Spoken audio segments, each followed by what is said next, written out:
Oh, did you see this Shams profile in New York Magazine? No. You know Shams, right? Woj and Shams, Yeah. the two. The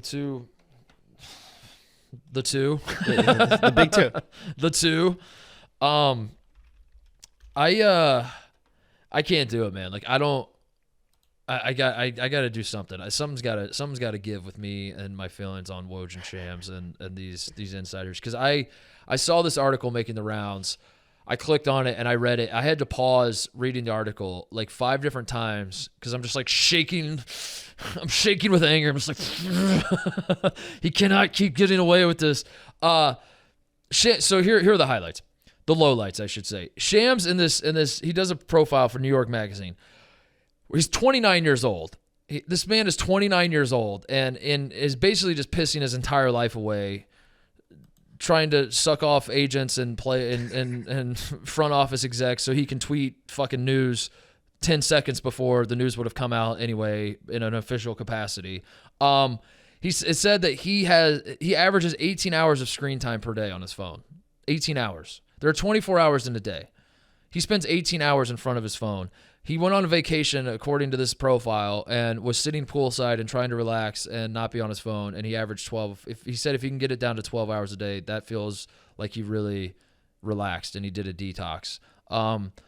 There's a segment that says at one point, Sharania, is that how you say his last name, set down a piece of toast to type out a text with his right pinky to avoid smearing the screen with the strawberry jam on his thumb. Quote, I didn't even realize I was doing that, he said when he pointed it out. I'll do anything to get the text off. I've used my nose before.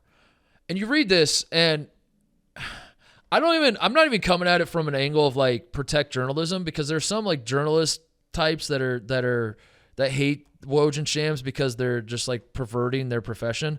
I don't even care about that part. I really don't. I care about it as more of like from a basketball standpoint, that these bozos do not give a shit about the sport. They care about themselves and themselves only. And the NBA has let these fucking dorks hijack their sport and control fucking everything.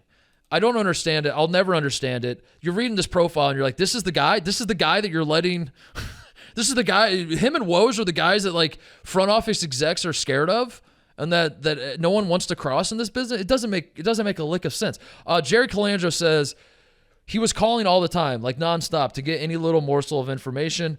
He'll text you 20 times in an hour to a point where he wears guys down, and you just want him to fucking leave you alone. Is what Jerry Colangelo says about Shams. Jesus. There's also another part in there where he says that Shams and Woj will undermine. They'll basically like take money out of players' pockets because they will.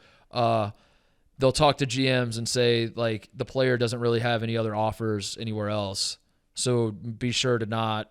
You're bidding against yourself basically. So don't, on like if a team's trying to sign a free agent, like don't offer him too much money because he doesn't really have a great offer anywhere else, and they will find that information out, share it with the team, so that way the players get paid less, and that way the team's in a better spot. So that way the team in the future will give them more scoops.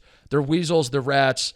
I don't understand why this goes on. I don't understand how to stop it either, TJ. It's a me problem at this point, I guess. But this is there's my rant. There's my Shams and Woj rant for now. Give me another month and a half, and I'll be back with another one. But I was reading this profile because I was going into it thinking maybe there's something about this guy that I don't know and like is a net positive for the sport. No, it was the exact opposite. I got even more mad than I hate him more now than I did when I first started reading it. And I hate Woj more than I hate Shams. So yeah, I find it interesting that two things. One, that like it seems like every sport has these guys. Like baseball has Buster Olney and football has Schefter, but it seems like basketball's guys are the most. I don't know if it's like they're the most celebrity of the bunch. Like yeah. Woj and Shams are like they're one name guys. They're synonymous with the sport, and also like I don't think it matters that it's about like you said that they don't care about basketball. I think that they could be doing this about politics or about they could reality TV or something. They just happen to have landed on basketball. That was like their easiest way in. I don't know what the difference is between basketball and the reporters in the other sports. That it seems they're sickos. They're just sickos. They're just like they're just like sick in the head, and that's what I mean. If it was like that's why I wanted to read the profiles, like some sort of deal where they think that somehow they are helping basketball. Or I don't know. It's not. And they're wrong. They're both wrong all the time. They're wrong all the time, and they get treated like gospel. I don't understand. And as a reminder, I really didn't plan on going on the full rant. I just planned on laughing at the profile, but we're here now.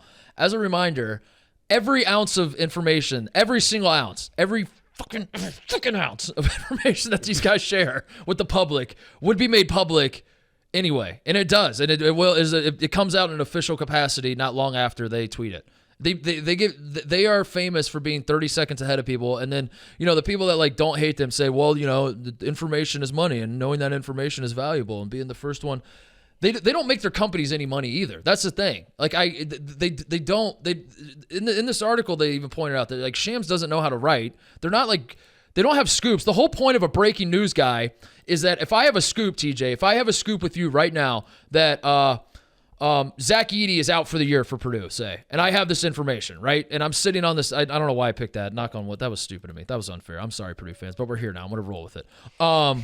If I know, and I'm the only person on planet Earth that knows that Zach Edey is not going to play for Purdue, I take this information. I go to my company that I work for. I share it. We share it behind closed doors with Barstool. We build out like a way to get people like you write a long article about it. You have like we have graphics ready. We have like I tell Jake Marsh and he puts out like what this means for college basketball, and I tell Rico and he immediately shares the news with all the coaches that he knows. And then I look at him like, Rico, why would you do that? And he's like, sorry, bro. Power broker. Had to do it. But that's the point of knowing the information is like keeping it within your walls, building a strategy, and then disseminating the information in a profitable manner, right? These guys don't do that. They like Woj putting out like this seventh man just signed an extension. He tweets it out. The team itself tweets it out 30 seconds later. He's not driving clicks to ESPN per se, like he's not like they don't have like scoops that like make them money. It's just like a whole prestige thing. Though literally the only reason they pay them all this money is because these publications value The Athletic where Shams work and ESPN where Woj work. They value like the prestige of having their name on the ticker of the breaking news, but they're bleeding money paying these guys. Yeah. They don't get their money back at all, and that fucking frustrates me too because. Like every time I do this rant, there's always somebody that's like, well, dude, you hate them all you want, dude. They're bringing in all sorts of fat stacks for their companies. They're not. They're costing the money. They're like, collecting fat stacks from the companies. They're not like, but the news would have come out 1 minute later had Shams not tweeted it. Right. But for some reason, ESPN and basically every media person, every media company puts a value on this just from a prestige standpoint. Yeah. And I don't understand why they do that. And I want it all to end. And I went off this ride. And reading Shams' profile about how he's like, yeah, I'm 29 years old. I should be out like living my life and building relationships with actual human beings and smelling flowers. Just doing real life shit. And I spend 18 hours a day staring at my phone. I don't know. Fired me up. Any other shout outs? I gotta get over it. I gotta get over it at some point. You gotta have Shams or Woj on one of your shows and I know. And get this off to their face and see what they have to say about it, because I'm sure that they've gotten this from other people before. You're not the first person to complain about Shams is like gotcha breaking news media, but Shams is way better than Woj. Shams is way better than Woj for what it's worth. Woj. If you're telling me I have to pick one to go away forever, I'm picking Woj every single time. To go away. Yeah, I'm like Woj, get the fuck out every single time. It's it's almost better when it's a 29-year-old doing it versus whoever old Woj is as well. Like somebody that at least grew up in social media and understands like hopping on top of stuff. But well, I know too much about Woj. I know the strings that Woj pulls behind closed door. I know way too much about Woj, and just it's a common enemy between you and Rico. Yeah, getting just fucking trying to ruin people's lives and shit. And it's he sucks. He sucks so bad. And I would me and Rico could bond over that. Yeah. Anyway, great profile, New York Magazine. Thank you so much for writing that.